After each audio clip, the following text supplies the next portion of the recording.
بسم اللہ الرحمن الرحیم الحمدللہ رب العالمین والصلاة والسلام علی سید الانبیاء والمرسلین۔ ناظرین کرام، السلام علیکم ورحمۃ اللہ وبرکاتہ۔ میں ہوں تسلیم احمد صابری اور آپ پروگرام دیکھ رہے ہیں آدم سے خاتم تک۔ ناظرین کرام، اس پروگرام میں ہم حضور نبی کریم صلی اللہ علیہ وآلہ وسلم کے سیرت طیبہ کا ذکر کر رہے ہیں، اور اب رسالت مآب صلی اللہ علیہ وآلہ وسلم کی نبوت کا اعلان، جس کا وقت قریب آن پہنچا ہے۔ عمر مبارک حضور نبی کریم صلی اللہ علیہ وآلہ وسلم 40ویں برس کو چھو رہی ہے۔ تواتر کے ساتھ آپ صلی اللہ علیہ وآلہ وسلم کو ایسے خواب اور بشارات دکھائے گئے جن کی اگلے روز یا جلد ہی ہو بہو تعبیر ہو جایا کرتی۔ طبیعت میں غور و تفکر بڑھ رہا ہے، تنہائی پسندی یعنی مراقبے کی عادت راسخ ہو رہی ہے۔ اللہ رب العزت نے نبوت کے باضابطہ اعلان سے پہلے وحی کے نزول کے ساتھ جڑے تمام لوازمات بھی ایک ایک کر کے پورے فرمائے، جیسا کہ بکریاں چرانا، تجارتی سفر کرنا، ندائے ہواتف کا آنا، دیگر عقائد کے علماء کی بعثت نبوی سے متعلق پے در پے شہادتیں اور پیشن گوئیاں وغیرہ وغیرہ۔ ناظرین کرام، اب سلسلہ آگے بڑھتا ہوا کہانت یعنی جن و شیاطین کی طرف سے آسمانوں کی خبریں دینے تک کے سلسلے کے خاتمے تک پہنچ چکا ہے۔ کہانت یعنی کاہنی کے علم کے اختتام سے بات کا آغاز کرتے ہیں آج۔ خدا کے آخری پیغمبر صلی اللہ علیہ وآلہ وسلم سے پہلے کاہنوں کا علم عروج ثریا تک پہنچا ہوا تھا۔ یہ کاہن مختلف طریقوں یا سینہ بسینہ علوم کے ذریعے ایسی پیشن گوئیاں یا روحانی علاج کیا کرتے تھے کہ عقل دنگ رہ جائے۔ علامہ ابن اسحاق رحمۃ اللہ تعالیٰ علیہ نے لکھا ہے کہ جب نزول وحی کا زمانہ قریب آیا تو اس وقت نبی کریم صلی اللہ علیہ وآلہ وسلم کی عمر مبارک 40 برس ہونے والی تھی۔ علامات نبوت آہستہ آہستہ ظاہر ہونے لگیں اور دلائل نبوت آشکار ہونے لگے۔ عرب کے کاہن، عیسائی راہب اور یہودی احبار جو ان دلائل کا علم رکھتے تھے اور علامات سے واقف بھی تھے، وہ بعثت نبوی صلی اللہ علیہ وآلہ وسلم کی اطلاع دیتے اور ظہور رسالت سے آگاہ کرتے رہے تھے۔ گزشتہ یہود و نصارہ کے عالموں کو ان علامت سے واقفیت تورات اور انجیل یا دیگر آسمانی صحائف سے ہوئی تھی۔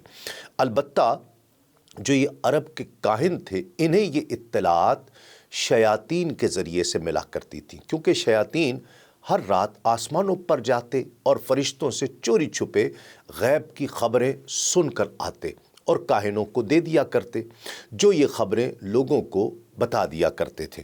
بعثت نبوی صلی اللہ علیہ وآلہ وسلم سے پہلے جنات کو آسمانوں پر جانے کی آزادی حاصل ہوا کرتی تھی، یا یوں کہہ لیجئے کہ زیادہ روک ٹوک نہیں تھی، لیکن نبی کریم صلی اللہ علیہ وآلہ وسلم کی بعثت مبارکہ کے بعد یہ آزادی سلب ہو گئی اور آسمانوں پر گویا ایک فائر وال کھینچ دی گئی، جس کی وجہ بتائی گئی ہے کہ جنات یا شیاطین کی آمد و رفت روک کی جائے اور نبی کریم صلی اللہ علیہ وآلہ وسلم کے علاوہ اور کوئی غیب کی خبریں نہ جان سکے، نہ بتا سکے۔ اور یہ بات معجزات نبی آخر الزماں صلی اللہ علیہ وآلہ وسلم میں شمار ہوتی ہیں کہ کسی نبی کے دور میں سوائے آپ کے اجنہ کے آسمانوں پر آنے جانے پر پابندی عائد نہیں ہوئی تھی۔ اس ضمن میں امام زینی دہلان لکھتے ہیں کہ جب جنات نے قرآن مجید سنا تو انہیں معلوم ہو گیا کہ اس کتاب محترم کی وجہ سے انہیں آسمان پر جانے سے روک دیا گیا ہے، تاکہ آسمانی وحی کسی اور چیز کے ساتھ گڈمڈ نہ ہو سکے، مل نہ جائے، تاکہ یہ لوگ نہ سمجھیں کہ آپ صلی اللہ علیہ وآلہ وسلم جو کچھ فرما رہے ہیں وہ سب تو نعوذ باللہ کہانت کا کیا دھرا ہوا ہے۔ استغفر اللہ۔ یہ وہ وقت تھا جب حضور نبی کریم صلی اللہ علیہ وآلہ وسلم کی رسالت کا معاملہ پایہ تکمیل تک پہنچ چکا تھا۔ حکمت الہی کا تقاضا یہ تھا کہ آپ صلی اللہ علیہ وآلہ وسلم کی حیات طیبہ اور بعد از وصال آسمانوں کی حفاظت کی جائے، اس لیے حضور نبی کریم صلی اللہ علیہ وآلہ وسلم نے ارشاد فرمایا کہ آج کے بعد کہانت نہیں ہے۔ ناظرین کرام، ہوتا یہ تھا کہ جو ہی کوئی جن یا شیطان آسمان کی جانب بڑھنے کی جسارت کرتا تو اس پر فرشتوں کی طرف سے آگ کی بارش کر دی جاتی۔ امام زینی دہلان لکھتے ہیں کہ جب آسمانوں سے شہاب باری شروع ہوئی تو سب سے پہلے خوف زدہ ہونے والے عرب قبیلے کا نام بنو ثقیف تھا، جو انہوں نے اس شدت سے شہابیوں کا برسنا دیکھا تو وہ ایک وفد کی صورت میں عمر بن امیہ کے پاس آئے۔ عمر مکے کا ایک عاقل اور دانا شخص سمجھا جاتا تھا۔ وفد نے اس سے کہا کہ کیا تم نے دیکھا نہیں ہے کہ آسمانوں پر ستارے کس طرح ٹوٹنے لگے ہیں؟ اس کی وجہ کیا ہے؟ اس نے کہا ہاں میں نے دیکھا ہے، ذرا تم غور سے دیکھو کہ اگر وہ ستارے ٹوٹ رہے ہیں جن سے بحر و بر میں رہنمائی حاصل کی جاتی ہے، جن سے گرمی اور سردی کے موسموں میں اوقات معلوم کیے جاتے ہیں، اور جو لوگوں کی معیشت میں جو ستارے اہم کردار ادا کرتے ہیں، اگر وہی ستارے ٹوٹ رہے ہیں تو قسم خدا کی دنیا کی بربادی کا وقت آن پہنچا ہے، دنیا کی تباہی کی گھڑی آن پہنچی ہے۔ لیکن اگر یہ ٹوٹنے والے ستارے ان کے علاوہ ہیں، کوئی اور ہیں، تو پھر دنیا کو کوئی خطرہ نہیں ہے۔ یہ ستارے اس اہم امر کی وجہ سے ٹوٹ رہے ہیں جس کا ارادہ اللہ رب العزت نے اپنے بندوں کی بہتری کے لیے کیا ہے۔ ناظرین کرام، تھوڑی ہی دیر گزری تھی کہ انہوں نے حضور نبی کریم صلی اللہ علیہ وآلہ وسلم کی بعثت مبارکہ کے بارے میں سن لیا۔ ایک اور روایت میں ہے کہ کچھ مدت کے بعد ابو سفیان بن حرب طائف آیا۔ اس نے کہا کہ محمد عربی صلی اللہ علیہ وآلہ وسلم کا ظہور ہوا ہے، جو دعویٰ کرتے ہیں کہ وہ نبی مرسل ہیں۔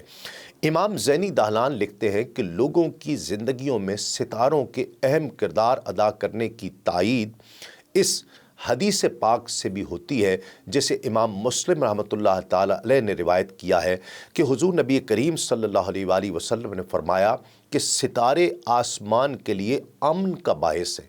جب ستارے ختم ہو جائیں گے تو اہل آسمان پر وہ آ جائے گا جس کا ان کے ساتھ وعدہ کیا گیا ہے۔ میں اپنے صحابہ کرام رضوان اللہ تعالی علیہم اجمعین کے لیے امن کا باعث ہوں۔ جب میرا وصال ہوگا تو ان کے لیے بھی وہ کچھ آ جائے گا جس کا ان کے ساتھ وعدہ کیا گیا ہے۔ صحابہ کرام میری امت کے لیے باعث امن ہے۔ جب وہ تشریف لے گئے تو میری امت کے لیے وہ کچھ آ جائے گا جس کا ان کے ساتھ وعدہ کیا جا چکا ہے۔ حضرت ابن عمر رضی اللہ تعالیٰ عنہ سے روایت ہے کہ جب حضور نبی کریم صلی اللہ علیہ وآلہ وسلم کو مبعوث فرمایا گیا تو شیطان کو شہاب ثاقب مار کر آسمانی خبر سننے سے روک دیا گیا۔ ناظرین کرام، اب آپ کی نظر خطر بن مالک کی کہانت سے متعلق ایک واقعہ بیان کر۔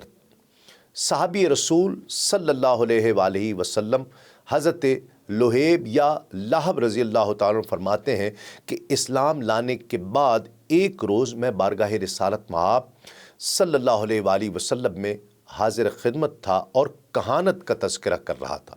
میں نے عرض کی کہ یا رسول اللہ صلی اللہ علیہ وسلم، پہلے ہم لوگ جنہیں آسمانوں کی حفاظت، شیطانوں کو ملنے والے زجر اور تواریخ اور ستاروں کے ٹوٹنے سے متعلق علم ہوا تھا، یہ بات ہمارے لیے تشویش کا باعث تھی۔ فرماتے ہیں کہ اس کی حقیقت کے انکشاف کے لیے ہم اپنے مشہور کاہن خطر بن مالک کے پاس جمع ہوئے۔ اس وقت وہ بہت عمر رسیدہ ہو چکا ہوا تھا اور غالباً اس وقت اس کی عمر کوئی 280 سال کے قریب تھی۔ وہ خطے کے تمام کاہنوں سے زیادہ بڑا عالم تھا۔ ہم نے اسے کہا کہ اے خطر، کیا تمہیں معلوم ہے کہ یہ ستارے کیوں ٹوٹ رہے ہیں؟ ہم تو ان کی وجہ سے بہت پریشان اور مضطرب ہیں، ہمیں اپنے انجام کا خطرہ ہے۔ خطر بن مالک ہماری بات سن کر کچھ لمحے آنکھیں بند کیے سوچ میں ڈوبا رہا، پھر کہنے لگا کہ تم لوگ جواب کے لیے وقت سحر میرے پاس آنا ابھی نہیں، میں تمہیں اس کے متعلق بتاؤں گا کہ کیا اس سے بھلائی مقصود ہے یا نقصان، اس سے امن مقصود ہے یا تباہی، اس سے پریشان ہونا چاہیے یا مطمئن ہونا چاہیے۔ کہتے ہیں کہ اس دن ہم اسے وہیں چھوڑ کر واپس چلے آئے۔ دوسرے دن وقت سحر دوبارہ اس کے پاس آئے تو ہم نے دیکھا کہ وہ اپنے قدموں پر کھڑا آسمان کی طرف ٹک ٹکی باندھ کر دیکھ رہا تھا۔ ہم نے اسے متوجہ کرنے کے لیے آواز دی، اے خطر، اے خطر، لیکن اس نے ہاتھ کے اشارے سے ہمیں خاموش رہنے کا کہا کہ خاموش، ابھی نہیں۔ اسی اثنا میں آسمان سے ایک بہت بڑا ستارہ ٹوٹا۔ کاہن وہ دیکھ کر زور سے چلایا، اسے ملنے والی سزا مل چکی ہے، اس سزا نے اس کا احاطہ کر لیا ہے، اس کا عذاب اسے جلد پہنچ چکا ہے، شہاب نے اسے جلا کر رکھ دیا ہے، ہلاکت ہو گئی ہے، اس کی حالت دیکھو کیا ہو گئی ہے، غم و اندوہ نے اسے نڈھال کر دیا ہے، اس کی تباہی لوٹ آئی ہے، اس کا رشتہ منقطع ہو چکا ہے، اس کی کیفیت بدل چکی ہے۔ پھر اس نے کہا، اے بنو قحطان، میں تمہیں سچی اور مبنی بر صداقت بات بتا رہا ہوں کہ میں خانہ کعبہ، اس کے ارکان اور اس مقدس شہر کی قسم اٹھاتا ہوں جو اپنے مقیموں کو امن دینے والا ہے، سرکش جنات کو آسمانی خبریں سننے سے روک دیا گیا ہے۔ یہ تمام حفاظت ایک عظیم الشان رسول صلی اللہ علیہ وآلہ وسلم کے لیے ہوئی ہے، اور وہ نبی محترم تنزیل اور قرآن پاک کے ساتھ مبعوث ہوں گے، وہ ہدایت اور فیصلہ کرنے والی کتاب کے ساتھ تشریف لائیں گے، ان کی تشریف آوری سے بتوں کی عبادت کا خاتمہ ہو جائے گا۔ ناظرین کرام، حضرت لہب یا حضرت لہیب رضی اللہ تعالیٰ فرماتے ہیں کہ ہم نے کہا کہ اے خطر، اتنی عجیب و غریب خبر سنانے پر تمہارے لیے ہلاکت ہو، تم ایک عظیم امر کا ذکر کر رہے ہو، تو بتاؤ تم اس کے متعلق اپنی قوم کو مشورہ کیا دیتے ہو؟ تو اس نے کہا کہ میں اپنی قوم کو وہی مشورہ دیتا ہوں جو اپنے لیے بہتر سمجھتا ہوں، اور وہ یہ ہے کہ وہ اس نبی محترم صلی اللہ علیہ وآلہ وسلم کی اتباع کریں جو تمام نوع انسانی سے بہترین ہے۔ ان کی دلیل سورج کی شعاع کی مانند درخشاں ہوگی۔ وہ دار حمس یعنی مکہ میں مبعوث ہوں گے۔ دار حمس کا مطلب ہے تند خو، اکھڑ مزاج، سخت طبع لوگوں کا مسکن۔ وہ ایسی محکم کتاب کے ساتھ مبعوث ہوں گے جس میں شائبے کا کوئی اندیشہ تک نہیں ہوگا۔ ہم نے اسے کہا کہ اے خطر، اس نبی مکرم صلی اللہ علیہ وآلہ وسلم کا تعلق کس قبیلے سے ہوگا؟ اس نے کہا، زندگی اور حیات کی قسم، وہ قبیلہ قریش میں سے ہوں گے۔ ان کی بردباری میں غصہ نہیں ہوگا، ان کی تخلیق میں کوئی عیب نہیں ہوگا۔ وہ ایک لشکر میں تشریف فرما ہوں گے، وہ لشکر آل قحطان اور آل عیش پر مشتمل ہوگا۔ میں نے خطر بن مالک سے پوچھا کہ قریش کے کس خاندان کے ساتھ ان کا تعلق ہوگا؟ اس نے کہا، ارکان والے گھر کعبۃ اللہ کی قسم، حجر اسود اور آب زمزم کی قسم، وہ ہاشم کے معزز خاندان سے ہوں گے۔ وہ غزوات کے ساتھ مبعوث ہوں گے، ہر ظالم کو تہ تیغ کر دیں گے۔ پھر اس نے کہا کہ یہ وہ گفتگو ہے جو مجھے جنات کے سردار نے بتائی تھی۔ پھر اس نے کہا، حق آ گیا اور غالب ہو گیا۔ جنات آسمانوں سے ہر قسم کی خبریں حاصل کرنے سے روک دیے گئے ہیں۔ وہ کاہن اتنی بات کر کے پرسکون ہو گیا اور اس پر غشی تاریک ہو گئی۔ 3 دن بعد اس کو افاقہ ہوا، ہوش آیا تو اس نے کلمہ پڑھا، لا الہ الا اللہ محمد الرسول اللہ۔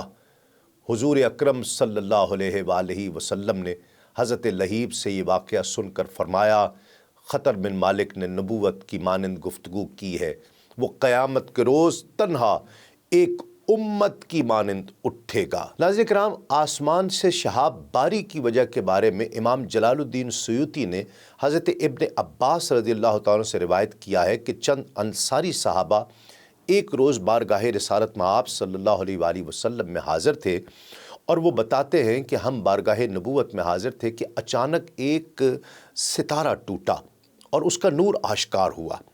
حضور نبی کریم صلی اللہ علیہ وآلہ وسلم نے شرکائے محفل سے پوچھا کہ بعثت سے قبل ٹوٹنے والا ستارہ اور ان ستاروں کے متعلق تم کیا جانتے ہو، کیا کہتے ہو؟ ہم نے عرض کی، یا رسول اللہ صلی اللہ علیہ وسلم، جب کبھی ہم کوئی ستارہ ٹوٹتا دیکھتے تو ہم یہ کہا کرتے تھے کہ کوئی بادشاہ مرا ہے یا کوئی بچہ پیدا ہوا ہے۔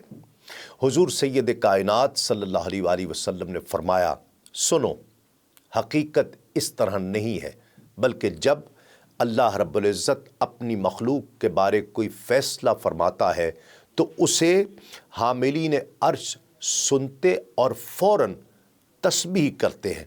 ان کی یہ تسبیح سن کر وہ فرشتے بھی تسبیح کرنے لگتے ہیں جو ان کے نیچے ہوتے ہیں، پھر وہ فرشتے تسبیح کرتے ہیں جو ان سے بھی نیچے ہوتے ہیں، اور یہ تسبیح نیچے آتی رہتی ہے یہاں تک کہ آسمان دنیا یعنی پہلے آسمان تک پہنچ جاتی ہے۔ اس کے بعد دنیا کے ملائکہ تسبیح کرنے لگتے ہیں، پھر ملائکہ ایک دوسرے سے پوچھتے ہیں کہ تم یہ تسبیح کیوں کر رہے ہو؟ تو وہ کہتے ہیں کہ اللہ رب العزت نے اپنی مخلوق کے لیے فلاں فیصلہ کر لیا ہے۔ یہ بات ایک آسمان سے دوسرے آسمان یہاں تک کہ آسمان دنیا تک پہنچ جاتی ہے۔ شیاطین جھپٹ کر اسے سننے کی کوشش کرتے ہیں، پھر وہ یہ بات لے کر کاہنوں تک پہنچ جاتے ہیں۔ بعض باتیں سچ ہو جاتی ہیں اور بعض جھوٹ ہو جاتی ہیں۔ ناظرین کرام، اسی باب میں امام بخاری نے روایت کیا ہے کہ جب رب تعالیٰ آسمان پر کسی امر کا فیصلہ فرماتا ہے تو فرشتے سر تسلیم خم کرتے ہوئے اپنے پر ایسے مارتے ہیں جس طرح چٹان پر زنجیر گرتی ہے۔ جب ان کے دلوں پر رعب اور خشیت کی کیفیت دور ہوتی ہے تو وہ ایک دوسرے سے پوچھتے ہیں کہ تمہارے پروردگار نے کیا کہا ہے؟ وہ کہتے ہیں جو کچھ اس نے فرمایا ہے وہ حق ہے، وہ اعلی الکبیر ہے۔ شیاطین چوری چپ کے اس بات کو سن لیتے ہیں۔ اکثر اوقات شہاب ایسے شیاطین کو آ لیتا ہے جو اسے جلا کر خاکستر کر دیتا ہے۔ اس لیے حضور نبی کریم صلی اللہ علیہ وآلہ وسلم کا زمانہ جاہلیت میں ستارے ٹوٹنے کا یہ فرمان عالی شان اس امر کی وضاحت کر رہا ہے کہ حضور نبی کریم صلی اللہ علیہ وآلہ وسلم اور حضرت عیسیٰ روح اللہ علیہ السلام کے مابین زمانہ فترت اور حضور نبی کریم صلی اللہ علیہ وآلہ وسلم کی ولادت مبارکہ سے پہلے ستارے آسمان کی حفاظت کے لیے ٹوٹا کرتے تھے۔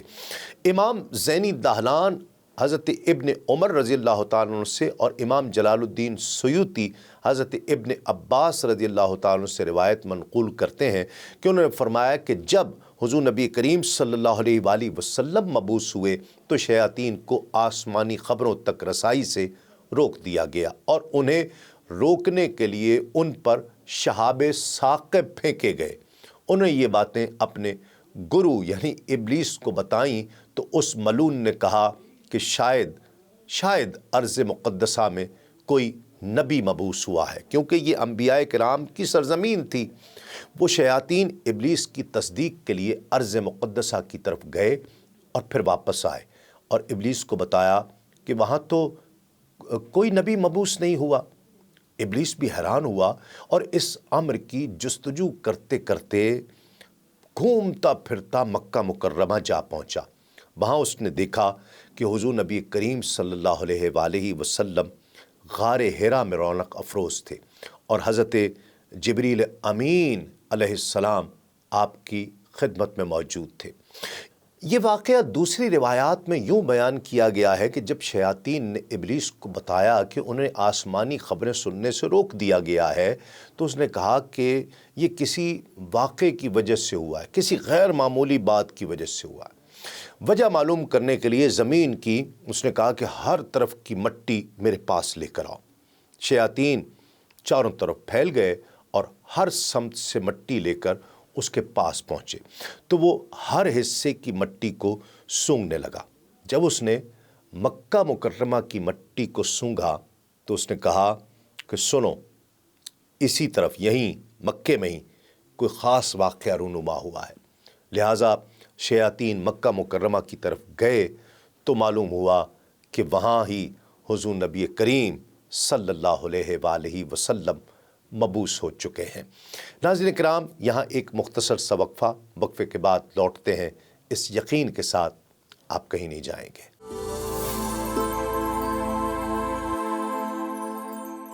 ناظرین کرام، خوش آمدید۔ آپ پروگرام دیکھ رہے ہیں آدم سے خاتم تک۔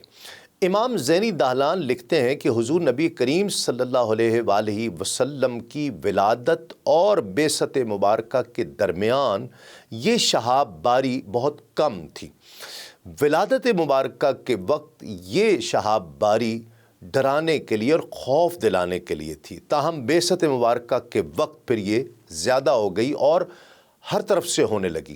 جب لوگوں نے اتنی کثیر شہاب باری دیکھی تو وہ گھبرا گئے۔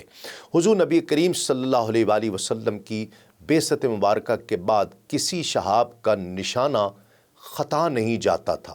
فرشتوں کے حملے میں کوئی شیطان مر جاتا یا کسی کا چہرہ جل جایا کرتا یا کوئی عقل و حواس کھو بیٹھا کرتا اور صحراؤں میں لوگوں کو گمراہ کرنے لگتا۔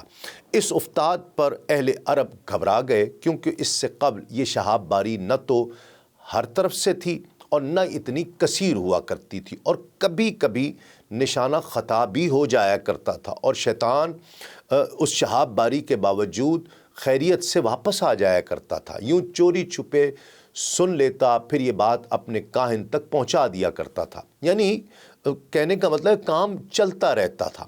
امام زینی دہلان لکھتے ہیں کہ حضور نبی کریم صلی اللہ علیہ وآلہ وسلم کی بعثت مبارکہ سے قبل کہانت بالکل ختم نہیں ہوئی تھی، بلکہ بعثت تک برقرار رہی، تاہم بعثت مبارکہ کے وقت سے بالکل منقطع ہو گئی۔ اسی لیے آپ صلی اللہ علیہ وآلہ وسلم نے فرمایا کہ آج کہانت اختتام پذیر ہے۔ جب کہانت بالکل ختم ہو گئی اور جنات کاہنوں کو خبریں پہنچانے سے رک گئے تو اہل عرب نے ڈر کر یہ سمجھا کہ اہل آسمان کہیں ہلاک ہو گئے ہیں۔ اس طرح اونٹ والا ہر روز ایک اونٹ، گائے والا ہر روز ایک گائے اور بکریوں کا مالک ہر روز ایک بکری ذبح کرنے لگ گیا، یہاں تک کہ اسی بوکھلاہٹ میں وہ اپنے مال برباد کرنے لگ گئے۔ اس پر ناظرین کرام، بنو ثقیف کے کاہن نے کہا تھا کہ اے لوگو، اپنے مال برباد نہ کرو، اہل آسمان ہلاک نہیں ہوئے ہیں۔ کیا تم دیکھ نہیں رہے کہ مشہور ستارے تو اپنی جگہ پر قائم ہیں، شمس و قمر اسی طرح سے موجود ہیں؟ اور اس بارے میں ناظرین کرام محققین فرماتے ہیں کہ جو شہاب مارا جاتا ہے وہ ستارے سے اخذ کیا گیا آگ کا ایک شعلہ ہوا کرتا تھا۔ امام ابن اسحاق رحمۃ اللہ تعالیٰ علیہ حضرت ابن عباس رضی اللہ تعالیٰ عنہ سے روایت کرتے ہیں کہ جب اجنہ کے ساتھ یہ واقعہ پیش آیا اور وہ آسمان جانے سے معزول ہو گئے تو انہیں یہ پتہ چلا کہ ان کی معزولی بعثت نبی کریم صلی اللہ علیہ وآلہ وسلم کی وجہ سے ہوئی ہے، لہٰذا جنات کے سرداروں کی ایک جماعت خدمت نبوی میں حاضر ہوئی اور یہ لوگ مشرف اسلام ہو گئے اور اپنے علاقے میں واپس جا کر اپنی قوم کو بھی اسلام کی دعوت دی۔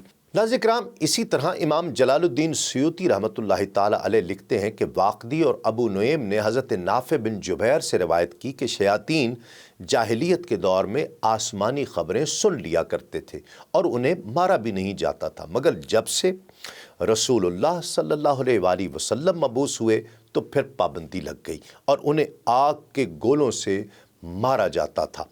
واقدی اور ابو نعیم نے بطریق عطا حضرت ابن عباس رضی اللہ تعالیٰ عنہ سے روایت کی ہے کہ شیاطین آسمانی خبریں یوں سمجھیے کہ اچک لیا کرتے تھے، لیکن جب سے رسول اللہ صلی اللہ علیہ وآلہ وسلم مبعوث ہوئے ان کو روک دیا گیا، جس کی اطلاع انہوں نے پھر ابلیس کو کی تو اس نے کہا کہ لگتا ہے کہ کوئی نئی بات واقعہ ہوئی ہے، کوئی غیر معمولی بات ہوئی ہے۔ پھر وہ اشتیاق کے باعث مکے کے جبل ابو قبیس پر چڑھا اور اس نے حضور نبی کریم صلی اللہ علیہ وآلہ وسلم کو مقام ابراہیم کے پیچھے نماز پڑھتے دیکھا۔ اس نے اس موقع پر یوں بکواس کی کہ میں جاتا ہوں اور آپ صلی اللہ علیہ وآلہ وسلم کی معاذ اللہ گردن توڑ دیتا ہوں۔ وہ اپنے ارادے کو عملی جامہ پہنانے کے لیے وہاں آیا تو اس وقت حضرت جبریل امین علیہ السلام حضور نبی کریم صلی اللہ علیہ وآلہ وسلم کے پاس تھے۔ جبریل امین نے اس ملعون کو زور سے ٹھوکر ماری تو وہ دفع ہو گیا۔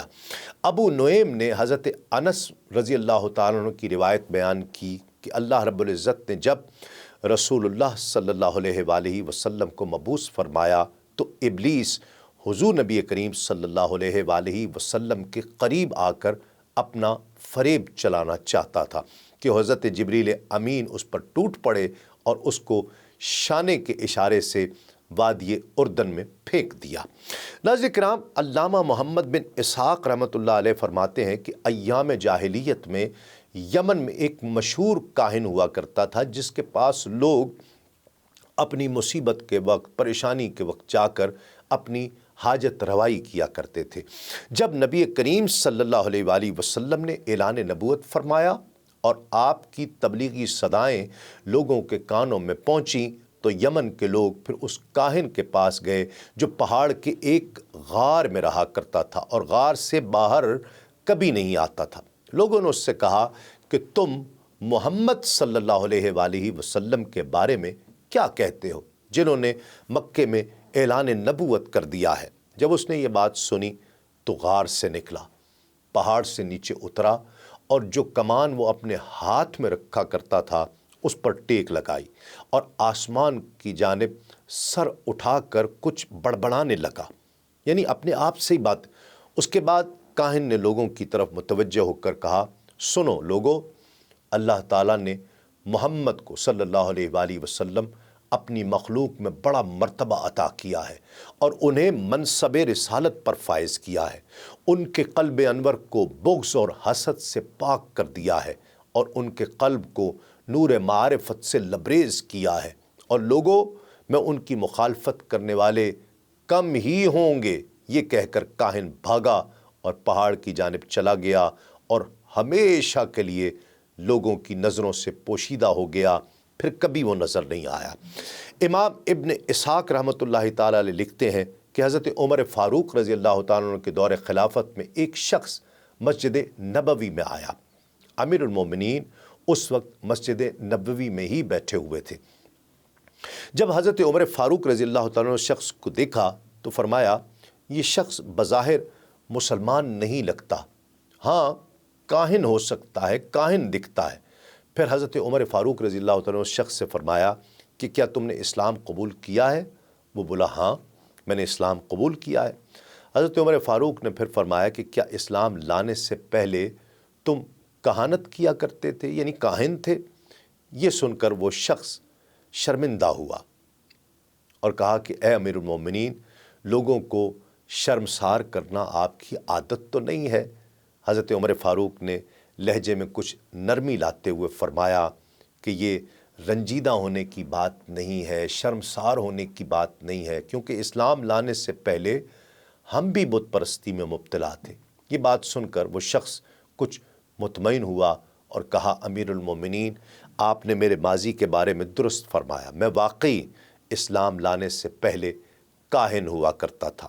حضرت عمر فاروق رضی اللہ تعالیٰ نے پوچھا کہ یہ بتاؤ کہ بعثت نبوی کے موقع پر جو جن تیرے تابع تھا اس نے تجھ سے کیا کہا تھا؟ اس کاہن نے کہا کہ اسلام لانے سے پہلے میں ایک دن تنہا بیٹھا ہوا تھا تو جو میرا تابع جن تھا وہ وہاں آیا اور اس نے یہ الفاظ کہے کہ جب محمد صلی اللہ علیہ وآلہ وسلم نے اعلان نبوت فرمایا تو جنات اپنے معاملات میں نا امید ہو گئے، تو وہ تیاری کر کے اسلام کی جستجو میں مصروف ہوئے۔ جب ان جنات کو یہ پتہ چلا کہ دین محمدی حق ہے تو انہوں نے مکہ جا کر محمد مصطفیٰ صلی اللہ علیہ وآلہ وسلم سے ملاقات کا ارادہ کیا اور اسلام قبول کر لیا۔ پھر جن نے مجھے کہا کہ اب تم بھی اٹھو اور آل ہاشم کے بزرگوں کے درمیان محمد صلی اللہ علیہ وآلہ وسلم کو تلاش کرو، کیونکہ وہ اللہ کے رسول ہیں، دنیا و آخرت میں سب سے برتر اور سب سے بہتر ہیں، ان پر ایمان لے آؤ۔ اس شخص کا بیان ہے کہ جب میرے تابع جن نے مجھے یہ باتیں بتائیں تو میں نے نبی کریم صلی اللہ علیہ وآلہ وسلم کے پاس جا کر اسلام قبول کر لیا۔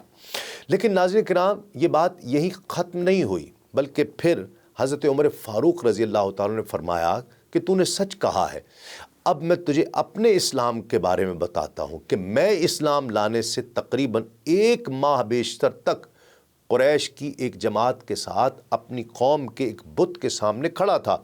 اس وقت ہم نے بت پر ایک گائے کا بچڑا بھیٹ کیا تھا اور یہ سوچ رہے تھے کہ اس کا ایک ایک ٹکڑا آپس میں تقسیم کریں کہ ہم نے ایک آواز جو گائے کے بچے کے پیٹ سے بلند ہوئی وہ سنی، اور وہ الفاظ اس طرح تھے کہ اے ذریح، یہ خوش بختی کی بات ہے کہ ایک شخص فصیح زبان میں پکار رہا ہے کہ اللہ تعالیٰ کے سوا اور کوئی معبود نہیں۔ ناظرین کرام، عربی زبان میں ذریح نر اونٹوں کے ریوڑ کو کہتے ہیں، گلے کو۔ اہل عرب جب کسی کو بہادری اور مردانگی کے لقب سے نوازتے تھے تو اس کو ذریح کہتے تھے۔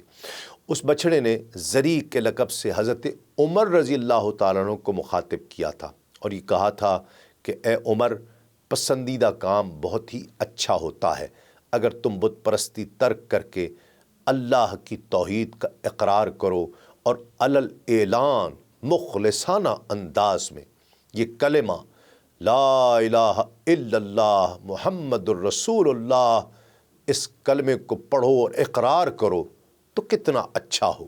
حضرت عمر فاروق نے فرمایا، اسی وقت سے میرے دل میں اسلام کی لگن پیدا ہو گئی اور جو بھی نیا دن نکلتا تو میرے دل میں عجیب کیفیات ہوتی، تبدیلیاں آنے لگ گئی۔ دھیرے دھیرے میرا رجحان اسلام کی جانب بڑھتا چلا گیا، یہاں تک کہ میں نے اسلام قبول کر لیا۔ ابن اسحاق کہتے ہیں کہ حضرت عمر فاروق رضی اللہ تعالیٰ کے اسلام لانے کا واقعہ سید عالم صلی اللہ علیہ وآلہ وسلم کے معجزات اور حضرت عمر فاروق رضی اللہ تعالیٰ عنہ کی کرامات میں سے ہے کہ دور جاہلیت میں چوپائے نے حضرت عمر رضی اللہ تعالیٰ عنہ سے گفتگو کی۔ ناظرین کرام، بعثت مبارکہ سے قبل نشانیوں کا ایک نہ ختم ہونے والا سلسلہ ہے، کتب بھری پڑی ہیں۔ انہی میں سے ایک شجر و حجر کا آپ صلی اللہ علیہ وآلہ وسلم کو سلام پیش کرنا ہے۔ امام زینی دہلان حضرت سمرہ رضی اللہ تعالیٰ سے روایت کرتے ہیں کہ حضور نبی کریم صلی اللہ علیہ وآلہ وسلم نے فرمایا کہ میں مکہ مکرمہ کے اس پتھر کو جانتا ہوں جو بعثت سے قبل مجھ پر سلام پڑھا کرتا تھا اور اب بھی میں اسے جانتا ہوں۔ ایک قول کے مطابق یہ پتھر حجر اسود اور دوسرے قول کے مطابق یہ مکہ معظمہ کی اس گلی میں تھا جسے زقاق حجر کے نام سے پکارا جاتا تھا۔ روایت میں ہے کہ جب حضور نبی کریم صلی اللہ علیہ وآلہ وسلم کی بعثت مبارکہ کا وقت قریب آیا تو آپ قضائے حاجات کے لیے تشریف لے جاتے تو کافی دور جایا کرتے۔ آپ گھاٹیوں اور وادیوں کے دامنوں کی طرف تشریف لے جایا کرتے اور پھر آپ جس پتھر یا درخت کے پاس سے گزرتے وہ یوں سلام عرض کرتا، الصلاۃ والسلام علیک یا رسول اللہ۔ آپ صلی اللہ علیہ وآلہ وسلم دائیں بائیں دیکھتے تو کوئی نظر نہیں آتا تھا۔ صورتحال کے بارے میں کسی عرب شاعر نے کیا خوب کہا ہے کہ ترجمہ ہے کہ ہر پتھر اور درخت آپ کے حضور سلام پیش کیا کرتا، بلکہ جو کچھ آپ کو عطا کیا گیا اس پر مبارکباد دیتا۔ اسی طرح ایک قصیدے میں ہے کہ جمادات نے بھی اس ذات کے بارے میں فصیح و بلیغ گفتگو کی جس سے بڑے بڑے فصحاء کو روک دیا گیا تھا۔ امام ترمذی اور امام دارمی روایت کرتے ہیں کہ حضرت علی المرتضیٰ رضی اللہ تعالیٰ سے روایت ہے کہ انہوں نے فرمایا کہ میں ایک روز بعثت مبارکہ سے پہلے مکہ معظمہ میں حضور نبی کریم صلی اللہ علیہ وآلہ وسلم کے ہمراہ تھا۔ ہم گرد و نواح کی طرف نکلے تو آپ جب پہاڑ یا درخت کے پاس سے گزرتے تو وہ یوں سلام پیش کیا کرتا، الصلاۃ والسلام علیک یا رسول اللہ، الصلاۃ والسلام علیک یا رسول اللہ۔ ناظرین کرام، امام سبکی رحمۃ اللہ تعالیٰ علیہ نے اپنے قصیدے میں اسی طرف اشارہ کیا ہے کہ آپ بعثت سے قبل جب بھی پتھروں کے پاس سے گزرتے تو وہ واضح انداز میں آپ کو سلام پیش کیا کرتے تھے۔ اب جناب ختمی مرتبت صلی اللہ علیہ وآلہ وسلم کو اعلان نبوت سے پہلے اللہ رب العزت کی جانب سے سچے خواب اور بشارات دکھانے کی طرف ذکر کرتے ہیں۔ ابن اسحاق کہتے ہیں کہ جب حضور نبی کریم شفیع معظم صلی اللہ علیہ وآلہ وسلم کی عمر مبارک 40 برس ہوئی تو رب تعالیٰ نے آپ کو رحمت للعالمین اور سارے جہانوں کے لیے نبی بنا کر مبعوث فرمایا۔ جو نبی بھی آپ صلی اللہ علیہ وآلہ وسلم سے پہلے گزارا، رب تعالیٰ نے اس سے عہد لیا کہ وہ آپ صلی اللہ علیہ وآلہ وسلم کی ذات والا شان پر ایمان لائے گا، آپ کی تصدیق کرے گا اور آپ کے مخالفین کے خلاف آپ کی مدد و نصرت کرے گا۔ وہ یہ عہد ہر اس شخص تک پہنچائے گا جو اس پر ایمان لائے اور اس کی تصدیق کرے گا۔ انبیاء کرام علیہ السلام اور ان کی در حقیقت حضور نبی کریم صلی اللہ علیہ وآلہ وسلم ہی کی امتیں ہیں۔ اللہ اکبر۔ اور پھر ابن اسحاق فرماتے ہیں کہ جب رب تعالیٰ نے آپ صلی اللہ علیہ وآلہ وسلم کے سر اقدس پر کچی عزتوں کا تاج سجانا چاہا اور اپنے بندوں کے لیے مجسم رحمت بنا کر بھیجنا چاہا تو سب سے پہلے سچے خوابوں سے آغاز فرمایا۔ علامہ ابن سیرین رحمۃ اللہ تعالیٰ علیہ لکھتے ہیں کہ رویائے صادقہ اس خواب کو کہا جاتا ہے جو حقیقت کے ساتھ مطابقت رکھتا ہے۔ احادیث میں رویائے صادقہ کو رویائے حسنہ اور رویائے صالحہ کے نام سے بھی یاد کیا گیا ہے۔ مسلم فلسفی اور عرفاء رویائے صادقہ کو ایک طرح سے کشف اور شہود سمجھتے ہیں جو خواب میں رونما ہوتے ہیں۔ اسی طرح احادیث میں آیا ہے کہ انبیاء کرام کے علاوہ مومنین بھی رویائے صادقہ دیکھتے ہیں، سچے خواب دیکھتے ہیں، اور یہ دنیا میں خدا کی طرف سے مومنین کے لیے بشارت ہے۔ ناظرین کرام، یہاں ایک مختصر سا وقفے کے بعد لوٹتے ہیں اس یقین کے ساتھ آپ کہیں نہیں جائیں گے۔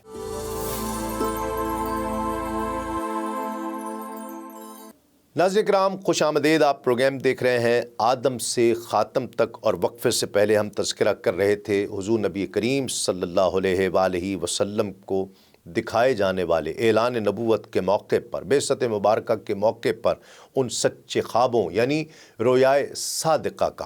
ڈاکٹر غلام قادر لون اس حوالے سے لکھتے ہیں کہ رویائے صادقہ کو، سچے خوابوں کو 3 اقسام میں تقسیم کیا گیا ہے، اور وہ پہلی یہ ہے کہ وہ خواب جو تعبیر یا تعویل کے محتاج نہیں ہوتے، جیسے کہ حضرت ابراہیم علیہ السلام کا حضرت اسماعیل علیہ السلام کو ذبح کرنے کا خواب دیکھنا۔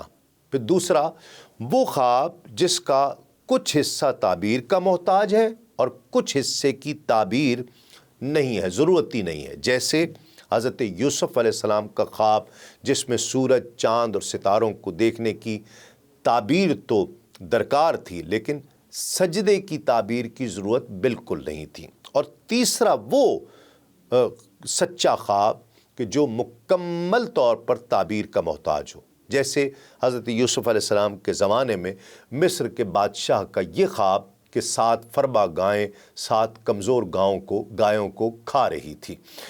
ناظرین کرام، علامہ نابلسی رحمۃ اللہ تعالیٰ علیہ لکھتے ہیں کہ نفس کی پاکی اور ریاضت رویائے صادقہ کے عوامل سمجھے جاتے ہیں، جبکہ گناہ، شکم پری اور ناسالم مزاج یعنی خرمستیاں اس کے موانع ہیں۔ امام زینی دانان لکھتے ہیں کہ اس زمانے میں آپ صلی اللہ علیہ وآلہ وسلم جو خواب بھی دیکھتے اس کی تعبیر صبح کے اجالے کے مانند سامنے آ جایا کرتی، اس میں کسی کو بالکل شک نہیں ہوا کرتا، جس طرح کسی کو صبح کے نور اور اجالے میں کوئی شک نہیں ہوتا۔ اور پھر دوسری روایت میں ہے کہ آپ جس چیز کو خواب میں ملاحظہ فرماتے اسے عالم بیداری میں بھی ضرور دیکھتے۔ سچے خوابوں سے آغاز اس لیے کیا گیا کہ حضرت جبریل امین علیہ السلام رسالت کا پیغام لے کر آپ کے پاس اچانک نہ آئیں کہ قوہ بشریہ اسے برداشت نہ کر سکے، کیونکہ قوہ بشریہ فرشتے کو دیکھنے کی متحمل نہیں ہو سکتی، اگرچہ وہ صورت میں نہ ہوں جس میں رب تعالیٰ نے اسے تخلیق کیا ہے، اور قوہ بشریہ نہ تو فرشتے کی آواز سن سکتے ہیں نہ اس کا پیغام رسالت برداشت کر سکتے ہیں۔ یہ سچے خواب آپ صلی اللہ علیہ وآلہ وسلم سے اسی حقیقت کا اظہار کرنے کے لیے تھے۔ یہ ہم پر رب تعالیٰ کا کرم ہے کہ ہم ملائکہ کو اس صورت میں نہیں دیکھ سکتے جس میں انہیں تخلیق کیا گیا ہے، کیونکہ انہیں حسین ترین شکل میں تخلیق کیا گیا ہے۔ کیونکہ اگر ہم دیکھ لیتے تو ان کی حسین صورتوں کی وجہ سے ہماری روح پرواز کر جاتی، ہماری آنکھیں چندھیا جاتی۔ حضرت علقمہ بن قیس سے روایت ہے کہ انبیاء کرام علیہ السلام کو سب سے پہلے سچے خواب دکھائے جاتے ہیں، یہاں تک کہ ان کے قلوب مبارک پر سکون ہو جاتا، پھر عالم بیداری ان پر وحی کا نزول ہوتا، کیونکہ انبیاء کرام کے خواب بھی وحی ہوتے ہیں، وہ سچے اور برحق ہوتے ہیں، وہ پریشان خیالات اور شیطان کی طرف سے تخیل نہیں ہو سکتے، وسوسہ نہیں ہو سکتے، کیونکہ شیطان کو انبیاء کرام پر بالکل تسلط نہیں، کیونکہ ان کے دل سراپا نور ہوتے ہیں۔ جو کچھ وہ خواب میں دیکھتے ہیں اس کا حکم عالم بیداری جیسا ہوتا ہے، وہ عالم امثال کی جو صورت بھی اختیار کریں وہ حق ہوتی ہے۔ اس لیے روایت میں ہے کہ ہم گروہ انبیاء ایسے بلند اقبال ہیں کہ ہماری آنکھیں سوتی ہیں لیکن ہمارے دل نہیں سوتے۔ ناظرین کرام، سچے خوابوں کا یہ سلسلہ 6 ماہ تک جاری رہا، پھر عالم بیداری میں آپ صلی اللہ علیہ وآلہ وسلم پر وحی نازل ہوئی۔ بخاری شریف میں ہے کہ پاک باز شخص کا سچا خواب نبوت کے 46 اجزاء میں سے ایک جزو ہے۔ بعض علماء کرام نے لکھا ہے کہ اس کا معنی یہ ہے کہ حضور نبی کریم صلی اللہ علیہ وآلہ وسلم بعثت مبارکہ کے بعد مکہ مکرمہ میں 13 سال تک قیام فرما رہے، مدینہ طیبہ میں 10 سال اقامت گزین رہے، 30 سال آپ پر عالم بیداری میں وحی آتی رہی، نیند میں وحی کی مدت صرف 6 ماہ تھی۔ امام بخاری روایت کرتے ہیں کہ ام المومنین حضرت عائشہ صدیقہ رضی اللہ تعالی عنہا نے فرمایا کہ رسول اللہ صلی اللہ علیہ وآلہ وسلم پر وحی کا آغاز سچے خوابوں سے ہوا۔ جو خواب حضور نبی کریم صلی اللہ علیہ وآلہ وسلم رات کو دیکھا کرتے، اس کی تعبیر دن کو ہو بہو صبح کی مانند سامنے آ جایا کرتی۔ پھر حضور نبی کریم صلی اللہ علیہ وآلہ وسلم کے قلب اقدس میں خلوت گزینی کی محبت بڑھ گئی۔ خلوت گزینی کے لیے حضور نبی کریم صلی اللہ علیہ وآلہ وسلم غار حرا میں تشریف لے جایا کرتے اور وہاں عبادت میں مصروف رہا کرتے، مسلسل چند راتیں عبادت الہی میں بسر فرماتے، پھر اپنے اہل خانہ کی طرف واپس تشریف لایا کرتے۔ کچھ عرصہ گھر میں گزار کر پھر خورد و نوش کا سامان لے کر غار میں واپس تشریف لے جایا کرتے اور عبادت الہی میں مصروف ہو جایا کرتے۔ یہ سلسلہ جاری رہا یہاں تک کہ حق آ گیا جب کہ حضور نبی کریم صلی اللہ علیہ وآلہ وسلم غار حرا میں تھے۔ ناظرین کرام، اس حدیث کی تشریح کرتے ہوئے ارشاد الساری میں علامہ قسطلانی لکھتے ہیں کہ یعنی رات کو نیند کی حالت میں حضور نبی کریم صلی اللہ علیہ وآلہ وسلم جو خواب بھی دیکھتے، اگلے روز اس کی تعبیر یوں واضح صورت میں سامنے آ جایا کرتی جیسے صبح کا اجالا ہوتا ہے، اور اس خواب کے بارے میں کوئی شک و شبہ باقی نہیں رہتا تھا۔ خواب دکھانے میں حکمت یہ ہے کہ منصب نبوت پر جب کسی ہستی کو فائز کیا جاتا تو ان حقائق کو اس پر آشکار کیا جاتا جن کا تعلق عالم غیب سے ہوا کرتا، اس سے بیشتر کہ عالم غیب کا دروازہ یکبارگی کھلے اور عالم غیب کے محیر العقول عجائبات آشکار ہو کر نگاہوں کو خیرہ اور عقل کو دنگ کرنے کا سبب بنے۔ انبیاء کرام کو اللہ رب العزت اس سے پہلے سچے خواب دکھاتا ہے تاکہ عالم غیب کے حقائق سے کچھ انس اور مناسبت پیدا ہو جائے، اور جب اس کا دروازہ کھلے تو وہ حیران ہو کر نہ رہ جائے بلکہ ان کا مشاہدہ کر کے اللہ تعالیٰ سے ان کا تعلق اور پھر اس پر ان کا توکل مزید پختہ اور مضبوط ہو جائے۔ تبلیغ حق کا جو جہاد انبیاء کرام کو درپیش ہوتا ہے اس میں یہی قوت ان کے کام آیا کرتی ہے۔ ناظرین کرام، جب سچے خوابوں کا سلسلہ شروع ہو گیا تو وہ دل جو پہلے ہی معرفت الہی اور محبت الہی کے نور سے منور تھا، اس میں اپنے معبود برحق بلکہ مقصود حقیقی اور محبوب حقیقی کی یاد میں کھو جانے کا جذبہ کارگاہ حیات کی مصروفیات سے نکال کر اس تنہائی میں گوشہ نشین ہونے پر اکسانے لگا، برانگیختہ کرنے لگا، جہاں یاد محبوب کے سوا کسی اور بات کا تصور تک خلل ہو۔ محبت الہی کا یہ طوفان حضور نبی کریم صلی اللہ علیہ وآلہ وسلم کو مکی زندگی کے مصروفیات سے نکال کر ایک غار میں لے آیا جس کا نام غار حرا ہے۔ یہ غار حرا جس پہاڑ کی چوٹی پر ہے اس کا نام جبل النور ہے۔ یہ غار 4 گز لمبی اور 2 گز چوڑی ہے۔ اس کی وسعت اتنی ہے کہ صرف ایک آدمی اس میں لیٹ سکتا ہے۔ جبل النور اور اس کے ارد گرد جتنے پہاڑ ہیں خشک اور بے آب و گیا ہے۔ وہاں جانے کا راستہ اتنا کٹھن اور دشوار گزار ہے کہ ایک صحت مند، توانا، جوان اور طاقتور آدمی بھی وہاں بڑی مشکل سے پہنچنے میں کامیاب ہوتا ہے۔ ناظرین کرام، اب تو بہت لوگ جاتے ہیں، وہاں جانے کی کوشش کرتے ہیں اور راستہ پھر بھی بن گیا ہے، لیکن تصور کیا نہیں جا سکتا کہ اس وقت جب آقا کریم صلی اللہ علیہ وآلہ وسلم غار حرا پر تشریف لے جایا کرتے تھے، اس وقت یہ راستہ کس قدر کٹھن تھا۔ یہ پہاڑ مکہ مکرمہ سے تقریباً 3 میل کے فاصلے پر ہے۔ اگرچہ دوسرے پہاڑوں کی چوٹیوں پر بھی اس قسم کے گوشہ عزلت کو تلاش کیا جا سکتا تھا، لیکن سرور عالم صلی اللہ علیہ وآلہ وسلم نے اپنی گوشہ نشینی کے لیے غار حرا کو اس لیے پسند فرمایا کہ یہاں بیٹھ کر بیت اللہ شریف کی زیارت بھی ہو سکتی تھی۔ ناظرین کرام، آج کے جدید دور میں بھی کہ جب راستے بنا دیے گئے ہیں، اس غار تک رسائی انتہائی کٹھن ہے۔ اس سے اندازہ ہوتا ہے کہ آپ صلی اللہ علیہ وآلہ وسلم کا 40 برس کی عمر میں باقاعدگی کے ساتھ وہاں جانا کتنا کٹھن ہوگا، بلکہ یہ آپ کے معجزات میں سے ایک ہے، یہ معجزے سے کم نہیں ہے۔ امام حلبی رحمۃ اللہ علیہ حضرت عامر بن شرحبیل رضی اللہ تعالیٰ سے مروی ہے کہ حضور نبی کریم صلی اللہ علیہ وآلہ وسلم نے ام المومنین حضرت سیدہ خدیجۃ الکبریٰ رضی اللہ تعالی عنہا سے فرمایا کہ جب بھی میں خلوت میں ہوتا ہوں تو میں یا محمد کی صدائیں سنتا ہوں۔ ایک اور روایت میں ہے کہ ایک نور دیکھتا ہوں اور آواز سنتا ہوں، مجھے اس معاملے کے بارے میں خدشہ ہے۔ ایک اور روایت میں ہے کہ آپ صلی اللہ علیہ وآلہ وسلم نے فرمایا کہ بخدا مجھے جتنی نفرت ان بتوں اور کاہنوں سے ہے، اتنی نفرت کسی اور چیز سے نہیں ہے۔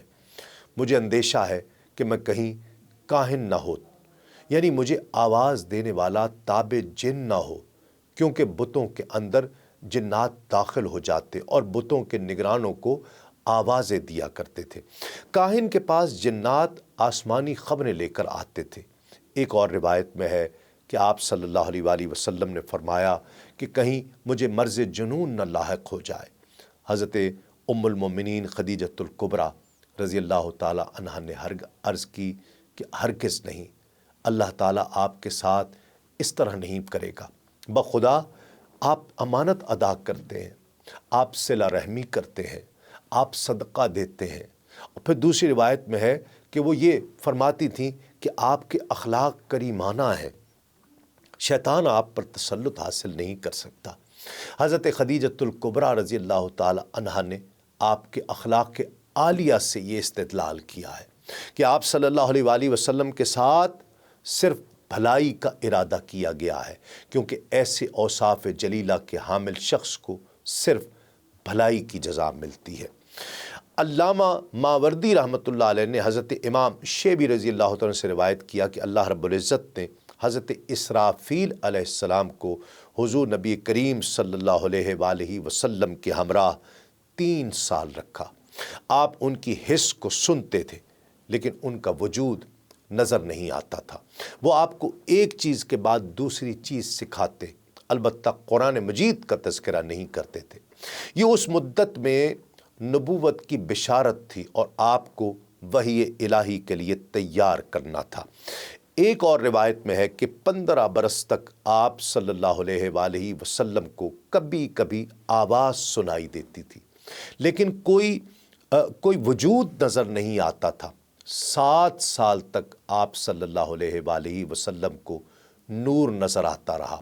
پھر 22 سال کی مدت میں سے 6 ماہ وہ مدت ہے جس میں نبوت کی بشارت سنائی گئی۔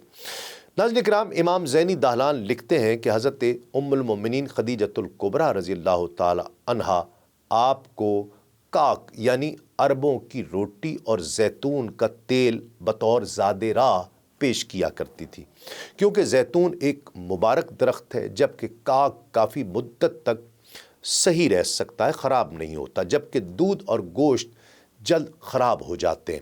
قریش میں سے سب سے پہلے جناب عبد المطلب غار حرا میں خلوت نشین ہوئے۔ جب کبھی رمضان المبارک کا مہینہ آتا تو وہ حرا پر چڑھ جاتے اور مساکین کو کھانا کھلایا کرتے۔ پھر دیگر افراد مثلا ورقہ بن نوفل اور ابو امیہ بن مغیرہ نے بھی ان کی اتباع کی۔ اس وقت وہ بھولے بسرے جو مسکین آپ صلی اللہ علیہ وآلہ وسلم کی خدمت عالیہ میں آیا کرتے، آپ اسے کھانا کھلاتے تھے، کیونکہ اس جگہ قریش کی عمومی عادت یہی تھی کہ وہ شخص مساکین کو کھانا کھلاتا تھا جو یہاں خلوت گزین ہوا کرتا تھا۔ اس کے ساتھ ساتھ لوگوں سے انقطاع بھی نصیب ہوتا تھا۔ حضرت علامہ سراج رحمۃ اللہ تعالی علیہ نے بخاری شریف کی شرح میں لکھا ہے کہ ایسی احادیث طیبہ نہیں موجود کہ جن سے ہم آگاہ ہو سکیں کہ اس وقت حضور نبی کریم صلی اللہ علیہ وآلہ وسلم کی عبادت کرنے کی کیا کیفیت تھی۔ دوسرا قول یہ بھی ہے کہ آپ صلی اللہ علیہ وآلہ وسلم کی عبادت صرف غور و فکر تھا، اس کے ساتھ ساتھ لوگوں سے قطع تعلق بھی رہتے، بالخصوص جب کہ وہ لوگ باطل پر تھے، کیونکہ خلوت سے دل کو خشوع نصیب ہوتا ہے۔ خلوت خالص اور عمدہ ہوتی ہے کیونکہ اس میں مشغولیت نہیں ہوتی۔